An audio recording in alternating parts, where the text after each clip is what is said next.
సినీ నటుడు, దర్శక రచయిత పోసాని కృష్ణమురళి అరెస్టుతో ఏపీ ఎన్నికలకు ముందు ఆయన చేసిన వ్యాఖ్యలు, విమర్శలు మరోసారి తెర మీదకు వచ్చాయి.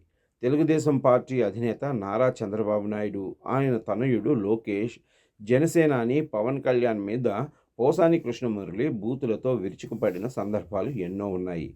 ఆయన మీద కూటమి పార్టీల అభిమానులు పలు కేసులు పెట్టారు. వాటి ఆధారంగా ప్రస్తుతం అరెస్టు జరిగింది. అయితే ఇప్పుడు పోసాని అరెస్టు తర్వాత టార్గెట్ ఎవరు అనే చర్చ జరుగుతోంది. బూతులకు మూల్యం చెల్లించక తప్పదా? పోసాని అరెస్టు తర్వాత ఇటు సినిమా, అటు రాజకీయ వర్గాలలో నటి శ్రీరెడ్డి పేరు బలంగా వినపడుతుంది. ఆవిడ చేసిన సినిమాలు తక్కువ. అంతకుముందు యాంకరింగ్ చేశారు. టీవీ షోల్లో న్యూస్ రీడర్ కింద పనిచేశారు. అప్పట్లో ఆవిడ పాపులర్ కాదు. తెలుగు ఫిల్మ్ ఛాంబర్ ముందు ఎప్పుడైతే నగ్న ప్రదర్శన చేశారో ఆ తర్వాత ఆవిడ పాపులర్ అయ్యారు. అప్పుడు కూడా అవకాశాలు రాలేదు. కానీ ఎప్పుడైతే వైసీపీ టర్న్ తీసుకున్నారో అప్పటి నుంచి శ్రీరెడ్డి వార్తల్లో ఎప్పుడు నిలుస్తూ ఉన్నారు. తనను తాను వైఎస్ జగన్మోహన్ రెడ్డి అభిమానిగా శ్రీరెడ్డి ప్రకటించుకున్నారు. వైసీపీ పార్టీకి మద్దతుగా ఆ పార్టీ నాయకులకు కొమ్ము కాస్తూ ఆ పార్టీ ప్రత్యర్థుల మీద బూతులతో శ్రీరెడ్డి విరుచుకుపడ్డారు. టీడీపీ అధినేత చంద్రబాబు నాయుడును తిట్టిన సందర్భాలు ఎన్నో ఉన్నాయి. నారా లోకేష్ను అయితే పప్పు అని సంబోధించిన వీడియోలు కోకొల్లలుగా ఉంటాయి.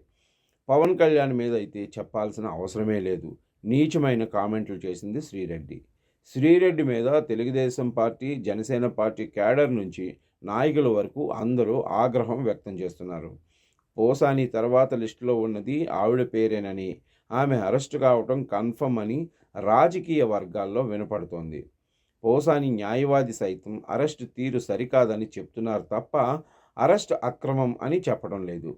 వైసీపీ సానుభూతి పరుల చెవిలో ఆ ముక్క పడిందో లేదో పోసాని కానీ శ్రీరెడ్డి కానీ మాట్లాడిన మాటలను వాళ్ల తరపు వాదించే న్యాయవాదులు సైతం వెనకేసుకు రాలేని పరిస్థితి నెలకొంది.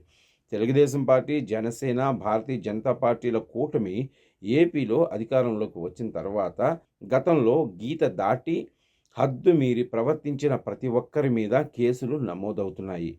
మరీ ముఖ్యంగా రాయలేని భాషలో బూతులతో విరుచుకుపడిన ప్రతి ఒక్కరిని అరెస్టు చేస్తారని సంకేతాలు బలంగా వెళ్తున్నాయి. దాంతో శ్రీరెడ్డి ముందు జాగ్రత్త చర్యలు తీసుకోవడం మొదలుపెట్టారు. పవన్ కళ్యాణ్, నారా లోకేష్ ఇద్దరికీ క్షమాపణలు చెప్తూ వీడియోలు కూడా విడుదల చేశారు. అయినా కూడా గతంలో మాట్లాడిన బూతులకు, వ్యక్తిగత దూషణలకు మూల్యం చెల్లించక తప్పదనే సమాచారం అందుతుంది. పోసాని అరెస్టు తర్వాత కూటమి ప్రభుత్వం మీద వైసీపీ పార్టీకి చెందిన వ్యక్తులు, సానుభూతి పరులు సోషల్ మీడియాలో దారుణంగా వ్యవహరిస్తుందని పేర్కొంటున్నారు. వాళ్లకు ధీటుగా కూటమి ప్రభుత్వ సానుభూతి పరులు పోసాని గతంలో మాట్లాడిన బూతు పురాణాన్ని బయటకు తీస్తున్నారు. శ్రీరెడ్డి అరెస్టు తర్వాత కూడా ఆవిడ పట్ల సానుభూతి కంటే వ్యతిరేకత వ్యక్తం అయ్యే అవకాశాలు పుష్కలంగా ఉన్నాయి అంటున్నారు రాజకీయ విశ్లేషకులు.